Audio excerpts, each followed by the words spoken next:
Okay, says I'm live. Welcome to another High Tide Imbibe. And we have something from Hell Bay here. This is something I reviewed back in the old reviews years ago. I'm pretty sure I did. But they have started canning now. At least I think they've just started. Maybe it's been going on a while. Says this was canned in, I guess, April of this year. So maybe they have just started canning. But I bought this in 4-packs at the NSLC. And this is Hell Bay Brewing Company's English Ale. Used to be in 6-packs of weird-shaped bottles, sold in singles of bottles. They probably still do sell them in that format, but yeah, they switched it out at the NSLC, at least my one, for the cans. Still have their what is it? Maybe it's a brown ale in bottles. Can't remember. And their oatmeal pale ale, which I'm not a big fan of, also in bottles still. But I can't remember what I thought of this. I didn't go back and check my old review, but I just wanted to check it out and see how it goes in the can, and we'll give it a official High Tide Imbibe look, I guess. So this is, like I said, it says English ale. So it's sort of just basically in the style of an English ale, English bitter, maybe bordering on an ESB, 5.2%. So it's a little bit up there in alcohol if you're considering like a traditional English bitter. Let's see what it says on the can here, though. So Hell Bay's been around since 2011 in Cherry Hill. Then they moved to Liverpool, all here in Nova Scotia. All their stuff is unfiltered, unpasteurized, free of preservatives, and vegan, apparently. English ale is, I'm glad there's no meat, and no chunks of meat in this beer. It's great. English ale is a tribute to the English-style bitter, showcasing a combination of 5 carefully selected malts and 4 additions of Cascade hops. Okay. I don't think they said that on the website when I was checking what hops are being used.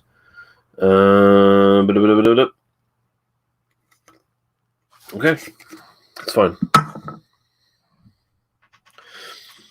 So yeah, looking at it, it does look the part. Like it's that more of a copper coin kind of look as far as the amber goes.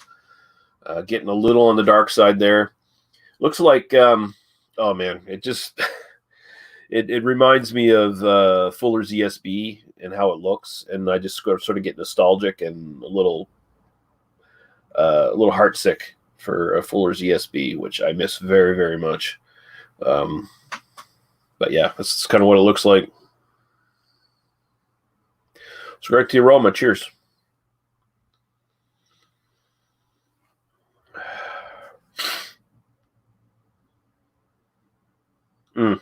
Smells great. I used to buy the bottles on the semi-regular just to have like something to drink, just on the side when I'm not reviewing shit. I've never noticed it smelling this good. So it seems like moving to the cans might have been a really good idea for them. And I don't know how old the bottles were that I was getting. I'm pretty sure a lot of them, I think they're another example of the NSLC's keeping shit on shelves way too long. It was always just okay. That's about it. It's just always just okay. So, but here you got a good combination of a little bit of the hops coming up, slightly earthy, and some nice, excellent malt, just like caramel maltiness coming out here too. Get a little bit of earthiness, a little bit of the minerally copper coin kind of thing going on, but there's a bit of a little bit of a teeny floral note here as well.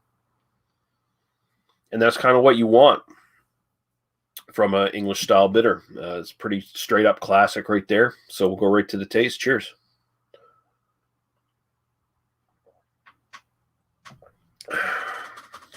Mm.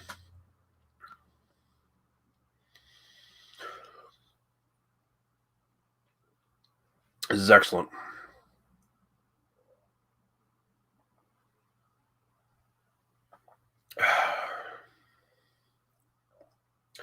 Yeah, like I said with the aroma,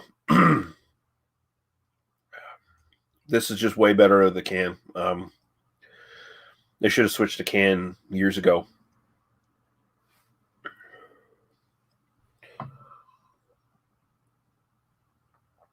You get a lot of good maltiness right up front.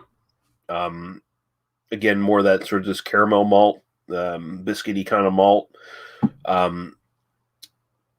Bigger hop kick than I expected, honestly. I mean, it's got that sort of cascade bitterness, but it's a little bit more bitter. Kind of drying at the back.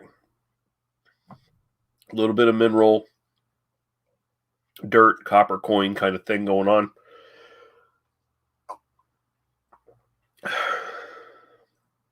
But a little bit more intense, a little bit more lingering than you'll tend to get with like any sort of more than I expected anyway, with this sort of style. And again, definitely more than I ever remember having this out of the bottle. This is just, I don't want to say night and day, but it's definitely much improved in the can.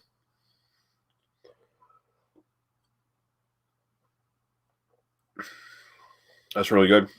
That's straight up, for me, right up my alley. Other people's opinions will definitely vary, I'm sure. Some people just don't like that sort of mineral, dirty copper coin kind of finish. And if that's the case, we'll definitely probably find this a little unbalanced with the caramel malt, but I really like it. So we're going to go style-wise here. Is this the best British bitter I've ever had? No.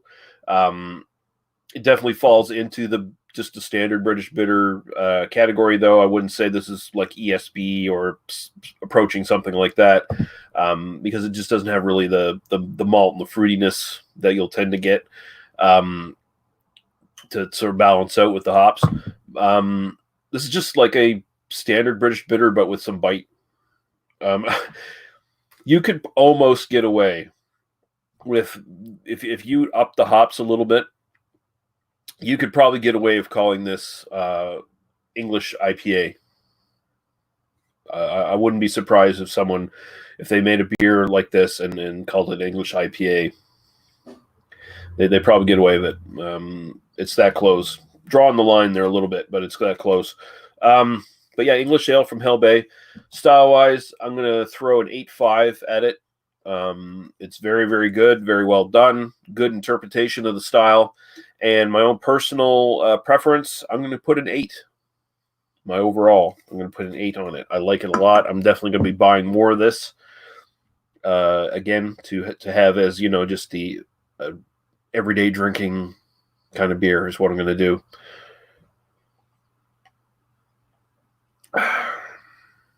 Yeah, I like it. All right. Thanks for watching, and we'll be back with I got a couple more reviews to do today, so there'll be some more videos following this one. Some more live reviews. But until then, cheers. Thanks for watching, and we'll see you in a bit. Bye-bye.